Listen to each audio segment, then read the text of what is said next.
pay. But yeah, I haven't had a chance to stop and even reply the emails that I got and the messages that I got from my friends. But you know, it's I guess it's part of it. It's a good problem. It is.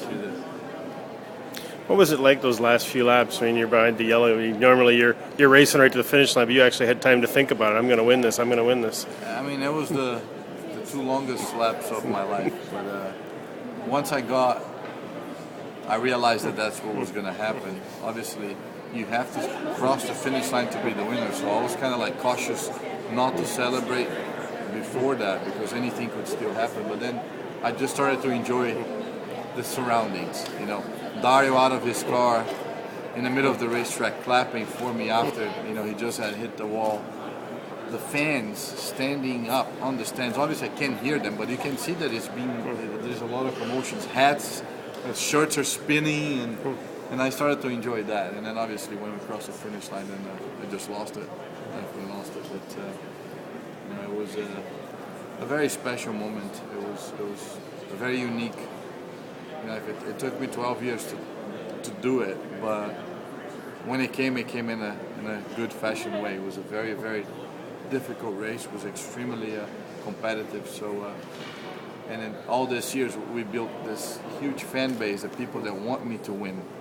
So I think somebody asked me, what would have changed if you had won a few years back? I said, I can't answer that because it hasn't happened, but for sure, the fans, the appreciation of winning this race that I have now, I probably didn't have 5-6 years ago. I mean, obviously, I would have had an appreciation, but not as much as been fighting for so long. So I think it came at a perfect time.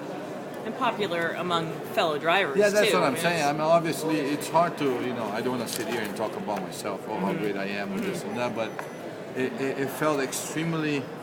I have a lot of friends in the field, so I wasn't like surprised or impressed because I think we have a pretty good group of drivers that we work together. And me being the president of the Drivers Associations, obviously I'm always talking to all of them, but it was really nice to hear what the other 32 guys that just had lost a race, the most important race of the year, had, you know, they were happy, genuinely happy for me. So that just gives me more of a confirmation that it was a good thing that we did. Did you ever figure out what Rubens said in the message to you? Did he Yeah, call you back? he was crying like a baby, but which I can't blame him for it. But yeah, he said that he was so happy for me to call him back. So then when I called him back, he was already calm enough.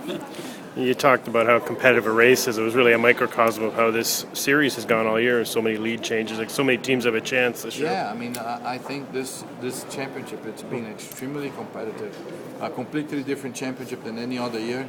I mean, you know, if you look at the big names, Power and Dixon and Dario, if you had told me that they were going to be outside of the top 10, you know. Will Power. Yeah, exactly. That's what I'm saying. It's not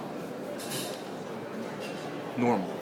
So it's going to open up the championship because these guys are coming. And don't count them out. So we have a big mix now. So we're all up there in front, but they're in the back, and then they're going to start winning races, and we'll be. It's going to be like, I think, I'm reckoning by the time we get to the last race, we'll have 6, 7, 8 guys with a chance to win this championship. Nobody's going to. We ended up the last 2 years with 2 guys. I don't think that's going to be the case this year. Speaking of not normal, this weekend's not exactly normal with the 2 races. Not at all. Do you think you're going to like this? And physically, what is the demand? I don't like to judge things ahead of time, so I'll answer that question to you on Sunday. But my opinion, because I'm going to be driving, I think it's going to be the hardest weekend I've ever had in IndyCar in my entire career. This place, it's an awesome place to race, but it's very demanding on the body. And IndyCar races, the way that we're so competitive right now, it takes a lot from us. And I know exactly how I feel after a race, how exhausted and physically and mentally. And to do it twice, it's going to be a big task, for sure. How do you